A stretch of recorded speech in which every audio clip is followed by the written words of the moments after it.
Hello everybody, my name is Denise Richter and I am the fearless leader of the ELF program at Mitchell. Thank you all for watching because that means you are a parent volunteer, and as you know our program is completely volunteer run. So we are entering the 2018-2019 year and our overall theme for the year is cycles.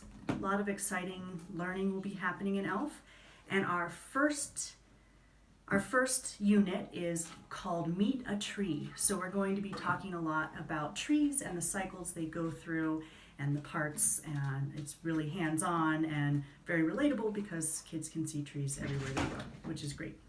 So this is the intro and conclusion, and if you've been doing ELF for a while, you are very familiar with the ever popular puppet show, and I am bringing my children in to help me show this one. So girls, come in with your puppets. So each unit has a puppet show, and they're just simple puppets on sticks, and there is a big puppet show stage, exactly. And for the younger classes, okay, thank you very much. I'll call you back in a minute for the next thing. For the younger kids, typically the parents do the talking and the puppet show acting, and we have scripts for each character here. For third and fourth grade, I highly recommend sending the scripts, making some copies, sending the scripts to the teachers a couple days in advance and having them assign parts, and then the students actually do the script. It's really fun.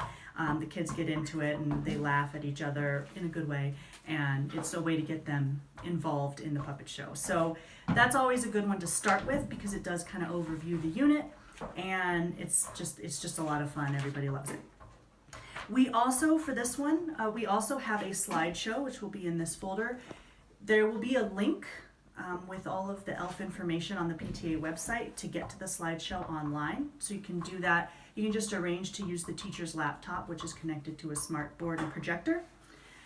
There will also be a DVD, but we're trying to transition everything online just because it's a little bit safer there from scratches and all that stuff. But there are also scripts for that. There's a younger script recommended for K through 2, and then an older script for the third and fourth grade. They're not that different, but the third and fourth grade script just gets into a little bit more depth. And then finally, so you can kind of use one for an intro, one for a conclusion. It's up to you. There's also some great questions to kind of get children thinking about trees. We'll also have a little sapling or a very tiny tree on the shelf that there's a little introduction activity where you kind of hide it and you ask the kids some questions and see if they can come up with what's underneath, which is a little sapling tree. And then there's one more activity that I want to talk about, but I just want you to use your judgment because some classes are a little bit wilier than others. And this is a very interactive one where you kind of build a tree using each student as a different part. So I'm going to bring my kids in again. Cece, Aleda, come here real quick.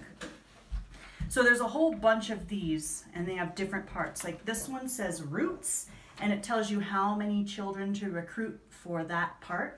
And then it gives some actions and placement instructions. So each kid will just wear their part. This one says outer bark. They face outward, holding hands. So what you kind of end up with is this tree made of children, and there's kind of different gestures and movements and sounds they can make to kind of simulate what the tree does. Like the roots can make kind of like a shushing sound as they're bringing water up to the tree. So it can be really fun, but it can also be a little chaotic. So I'll let you use your judgment if it's a good activity for your class and if you feel comfortable managing it.